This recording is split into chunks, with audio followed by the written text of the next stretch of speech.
नरेंद्र मोदी भारत मंडपम में आयोजित विकसित भारत यंग लीडर्स डायलॉग 2025 कार्यक्रमों में शामिल होंगे। ये बड़ी जानकारी और इसी में सम्मिलित होने के लिए दिल्ली के भारत मंडपम पीएम पहुंच चुके हैं और पीएम मोदी ने युवाओं से बात की है। ये आपकी टीवी स्क्रीन पर तस्वीरें।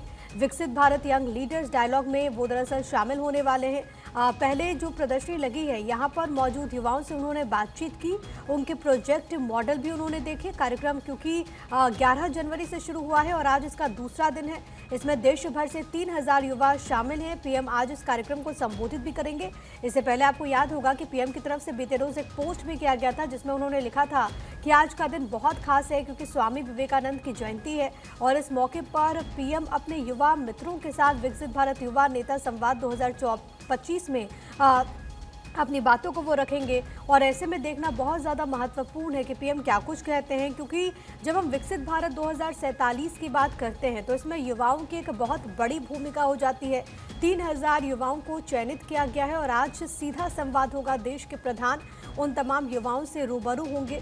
यहाँ पर देखिए जो प्रदर्शनी लगाई गई है भारत मंडपम में, वहाँ पर पहुँच करके पीएम उन युवाओं से मिले जो कि यहाँ पर अलग अलग जो इनोवेशंस है उसको लेकर के यहाँ पर पहुँचे हैं।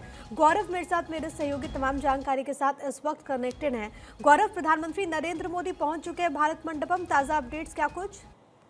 और बिल्कुल देखिए, प्रधानमंत्री नरेंद्र मोदी भारत मंडपम में इस वक्त मौजूद हैं और लगातार जिस तरीके से जो देश भर के अलग अलग राज्यों से जो युवा आए हुए हैं, खास करके वो युवा जिन्होंने तैयारी किया था आज इस कार्यक्रम में शामिल होने के लिए, कई तरीके के उन्होंने पड़ाव को पार किया दिल्ली पहुंचने के लिए और आज प्रधानमंत्री नरेंद्र मोदी से वो तमाम युवा मुलाकात कर रहे हैं। कल वहां पे कुछ युवाओं से मेरी बातचीत हुई थी जो अलग अलग राज्यों से आए हुए थे। उन्होंने साफ तौर पर कहा कि ये दिन उनके लिए बड़ा महत्वपूर्ण है क्योंकि वो पीएम से संवाद करेंगे और तकरीबन आपको बता दूं कि 3000 जो युवा हैं आज प्रधानमंत्री नरेंद्र मोदी उनके साथ संवाद करने वाले हैं। और इस कार्यक्रम की अगर मैं बात करूं तो इस कार्यक्रम की दिव्यता और इस कार्यक्रम की भव्यता अपने आप में इसलिए और बड़ी हो जाती है क्योंकि तकरीबन महीनों भर से इस पूरे आयोजन को करने के लिए मंत्रालय लगातार प्रतिबद्ध था।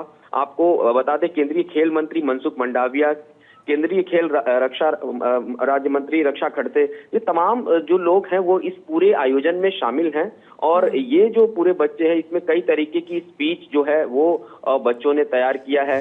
कुछ बच्चे जो हैं वो कविता का जो एक कंपटीशन था उसमें जो उन्होंने अपना समय दिया था उससे वो निकल करके आए हैं, वो कविता भी प्रधानमंत्री को सुनाएंगे। इसके अलावा आने वाले दिनों में जो प्रधानमंत्री का एक लक्ष्य है विकसित भारत 2047 का जो रोड मैप है वो कहीं ना कहीं उसको तैयार करने की ये पहली कड़ी है जिसमें 3000 जो आपको ये छात्र दिखाई दे रहे हैं इनसे प्रधानमंत्री नरेंद्र मोदी सीधा संवाद करेंगे।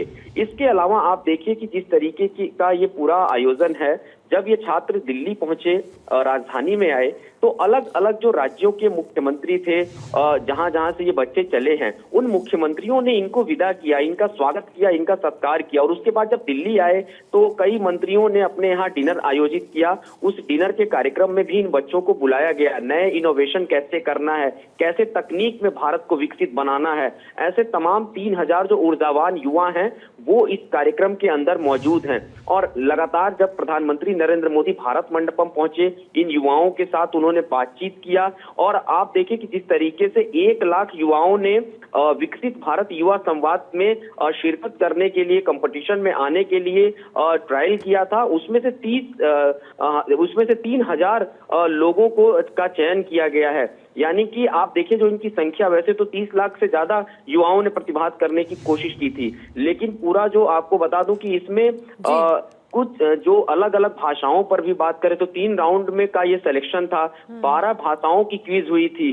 तो ये कहीं ना कहीं एक बड़ी प्रतियोगिता थी जिसमें तमाम जो युवाओं को सीधा संवाद करेंगे तो सफलता के वो मंत्र देते हुए भी नजर आएंगे।